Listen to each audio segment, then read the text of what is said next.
Hello again. I want to talk about the senior healthcare system. Medicare and Medicaid, how big is it?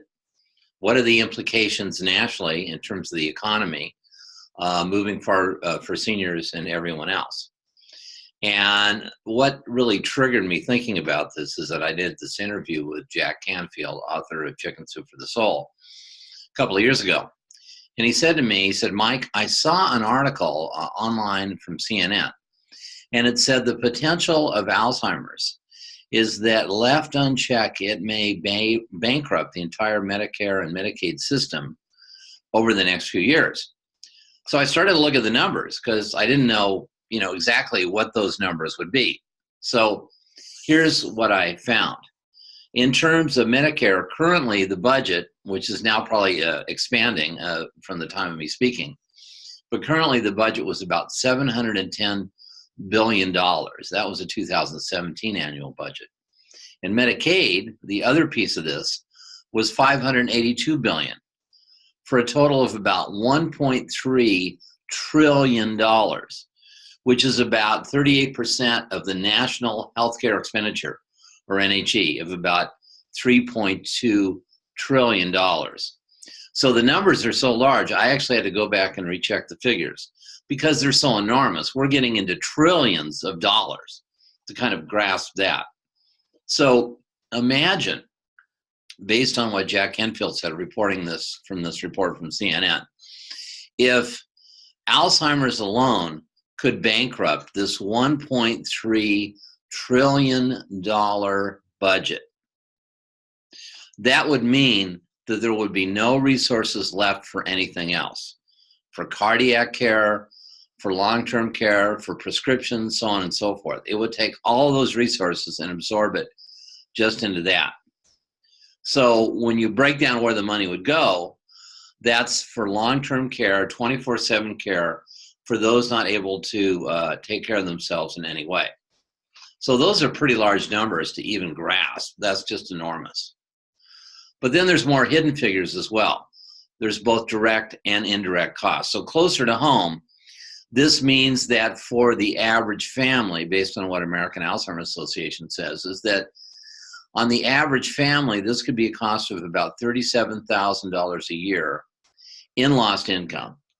And in terms of the overall national economy, in terms of indirect cost, the numbers are pretty staggering, anywhere from $500 billion to $700 billion a year in terms of lost and indirect cost. So that's an enormous figure to think about absorbing when looks at this in a very clear-eyed view and looks at all the numbers. So one has to ask, when we look 2 years out, 5 years, 10 years into the future, what economic choices may we be forced to make or have to make when we look at the future trends in healthcare and funding? So you're going to hear more about this as time goes on. So even now we can see there's kind of shrinking budgets for those who don't want to pay more taxes, and public funding for senior care may fall short, as it has over the past few years. So there's really kind of a tug of war between long-term memory care and other Medicare and Medicaid treatment. And it may be likely that someone is going to be coming up on the short end of the straw. So let's look at the insurance aspect of coverage. There's long-term health insurance that may cover some of the individual needs, but may not be available to all of the growing senior population.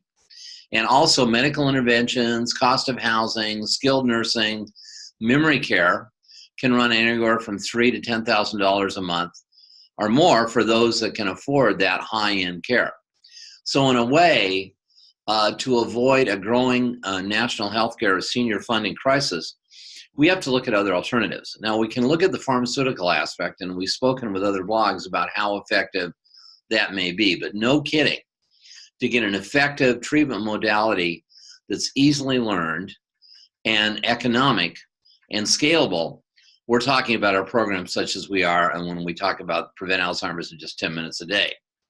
Because if we could potentially save hundreds of billions of dollars in direct and indirect cost, that may be an alternative that starts to look more attractive. And at some point, a politician may look, and they'll take credit for it themselves, which is fine. They'll say, you know what?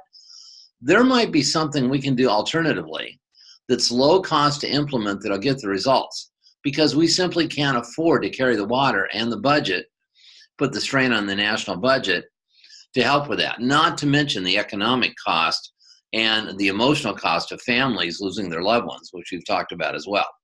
So those are just some figures to look at, to say, you know, besides everything else, besides compassionately finding a hope for Alzheimer's and really attacking a major disease process in a different way, there could be some significant cost savings for something that can be easily implemented and rolled out, something that can be done at home.